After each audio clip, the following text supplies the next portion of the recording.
బోర్డుని ఏర్పాటు చేయాలి. రవాణా రంగ డ్రైవర్ కార్మికులకు ప్రత్యేకంగా చేయాలి. డ్రైవర్ల ఐక్యత.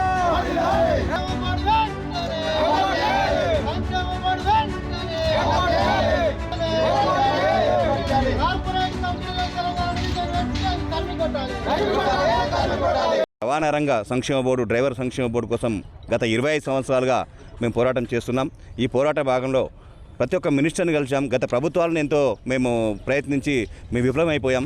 ఇప్పటికీ మొన్న మన కాంగ్రెస్ ప్రభుత్వం వచ్చేటప్పుడు కూడా మన రేవంత్ రెడ్డి గారు మేనిఫెస్టోలో పెట్టడం జరిగింది. డ్రైవర్ సంక్షేమ బోర్డు ఏర్పాటు చేస్తాం అని చెప్పేసి అది 28వ కాలంలో పెట్టడం జరిగింది.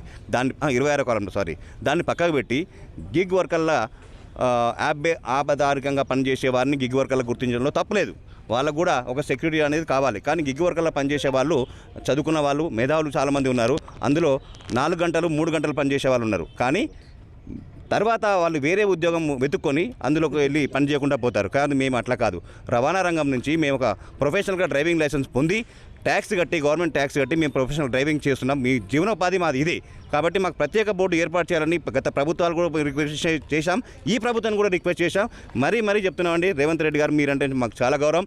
మీరు ఇచ్చిన మాట ప్రకారంగా మాకు సంక్షేమ బోర్డు ఏర్పాటు చేసి మీరు ఇచ్చిన మాట ప్రకారంగా మేము కొత్తగా అడగడం లేదు. మీరు మేనిఫెస్టోలో పెట్టిన దాని గురించి అడుగుతున్నాము. అది ఏర్పాటు చేసి మాకు న్యాయం చేకూరుస్తారని మరీ మేము రిక్వెస్ట్ చేస్తున్నామండి. డ్రైవర్ల కార్మిక సంక్షేమ బోర్డు సాధన కమిటీ ఆధ్వర్యంలో రవాణా శాఖ కార్యాలయానికి నిరసన తెలపడానికి రావడం జరిగింది.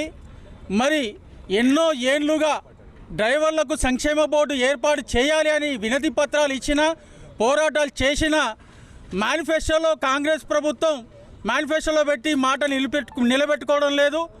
దాంతోపాటు ఈ కార్మికులను కేవలం ఒక ఆర్థిక వనరులుగా మాత్రమే చూస్తున్నారు తప్ప వీళ్ళు సమాజానికి ఉపయోగపడే కార్మికులు అని మాత్రం గుర్తించుకోవడం లేదు.